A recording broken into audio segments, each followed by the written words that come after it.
Salut à tous, c'est Massis et bienvenue pour cette nouvelle vidéo. Sur ma chaîne, je présente pas mal d'outils de dessin et dans le digital, on a vu différentes tablettes graphiques et qui donc fonctionnent avec des PC. Mais pour ces tablettes qui fonctionnent seules, je vous ai seulement parlé de l'iPad. C'est pourquoi aujourd'hui, je vais vous présenter la Picasso Tab qui m'a été envoyée par Synbass, qui est également une tablette qui fonctionne seule mais qui vaut beaucoup moins cher. Et restez bien jusqu'à la fin car une personne parmi vous aura la chance de gagner cette tablette. Des gants pour que vous puissiez mettre votre main sur l'écran en même temps que vous avez dessiné, une notice, une pochette de protection et ici nous avons la tablette.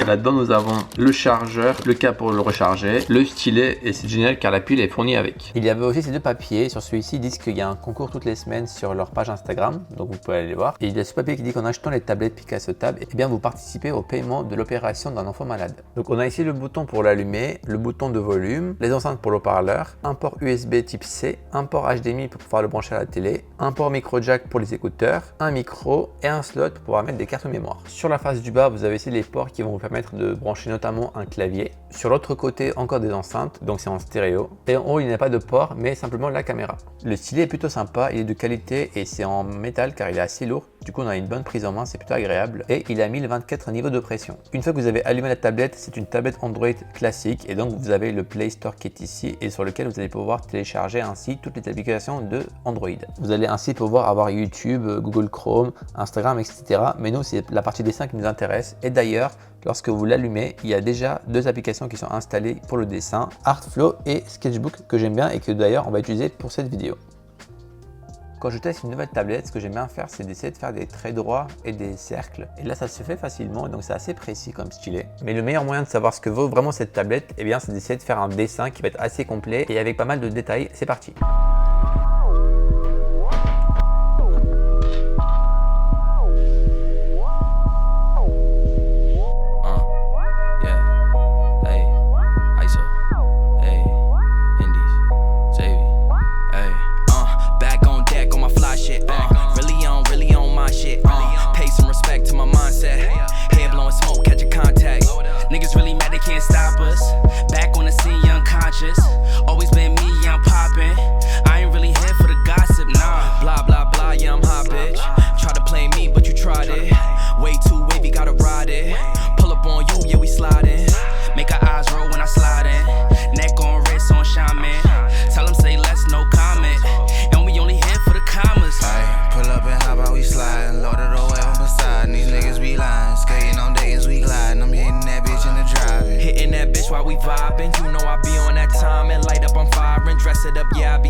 Smoking these doobies with Xavier, we keep this shit gravy. Yeah, we too groovy, we keep it unruly. Know it's yours truly. Smoke a big head, call it Stewie. Bad chick wanna do me, ass thick and she coolie. She busted open like a Uzi. I busted, then I'm back to duty. Call of Duty, I'm online with it. Took my time with it. Watch the operatives, they be plotting shit on the go with the gang and they rock with us. Everywhere that we go, we be popping up. Yeah, we popular.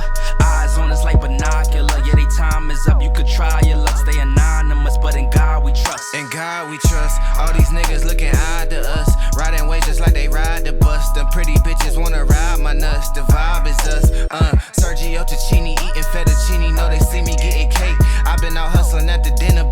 Donc voici le dessin. Alors si j'ai fait un œil, c'est parce que pour faire un œil, il faut pouvoir faire des dégradés, faire des mélanges de couleurs, être précis, faire des zones beaucoup plus larges. Et du coup, si un outil permet de faire tout ça, eh bien c'est qu'on pourrait éventuellement faire des portraits réalistes, du manga, des dessins de paysages, etc. Et vu que là, en 1 heure seulement, j'ai réussi à faire un œil qui est assez cool, eh bien j'estime qu'avec cette tablette, on pourrait faire n'importe quel type de dessin. Alors deux autres points que je viens de découvrir, eh bien c'est qu'il y a déjà un protège écran, donc ça c'est plutôt pratique. Et également, il y a une technologie qui permet de rejeter la paume de la main, ce qui fait que lorsque vous posez la main sur l'écran, eh bien l'écran ne prend pas en compte la paume et du coup, vous pouvez dessiner comme ça sans que ça dessine quelque chose. Maintenant, si je devais trouver des défauts à la tablette, je dirais que la partie micro et caméra, alors ça passe, mais ça ne sera pas les photos les plus belles que vous auriez fait et la qualité du son son ne sera pas également la qualité la plus belle que vous allez pouvoir avoir, mais ça passe. C'est-à-dire que si vous dessinez et qu'après vous voulez faire une pause, vous pouvez très bien faire la pause et aller sur YouTube, regarder des vidéos, ça sera correct et au pire vous mettrez des écouteurs et le son il sera beaucoup mieux. Et aussi par rapport au stylet, eh bien il y a un léger parallaxe, c'est-à-dire qu'il va y avoir une espèce de différence entre là où vous posez le stylo et là où la couleur va se faire. Et également lorsque vous allez dessiner en grande résolution, il va y avoir une petite latence entre le moment où vous faites le trait et au moment où il se réalise sur l'application. Maintenant, malgré ça, on peut quand même faire des dessins comme ce que je viens de faire et même d'autres dessins beaucoup plus stylés. Il suffit de passer plus de temps dessus. Comme je vous l'ai toujours dit, c'est pas l'outil qui fait que vous dessinez bien ou pas, c'est vraiment vous et de comment vous vous appliquez. Alors à qui s'adresse cette tablette? Eh bien, je dirais c'est pour les personnes qui n'ont jamais dessiné en digital. Par exemple, moi, lorsque je fais des dessins en traditionnel, j'utilise des crayons de couleur polychromo, des Prismacolor, des feutres à alcool Copic et la qualité elle est incroyable, mais ce sont des outils qui coûtent très cher. Et lorsque j'ai commencé à dessiner, j'ai pas du tout commencé à acheter les polychromos, les Copic et les Prismacolor. La première boîte de crayons de couleur que j'ai acheté, c'était une boîte de crayons de genre, il y avait 15 crayons et la boîte me coûtait seulement 10 €. Parce que vu que je commençais, je ne me voyais pas acheter le matériel le plus cher parce que ça servait à rien. Et de deux, je me suis dit que si jamais ça ne me plaisait pas, au moins je n'aurais pas dépensé trop d'argent. Et je dirais que là c'est pareil. Si vous voulez commencer dans le digital, n'allez pas acheter un bête de PC avec une tablette graphique ou alors le dernier iPad qui va coûter dans les 1000 €.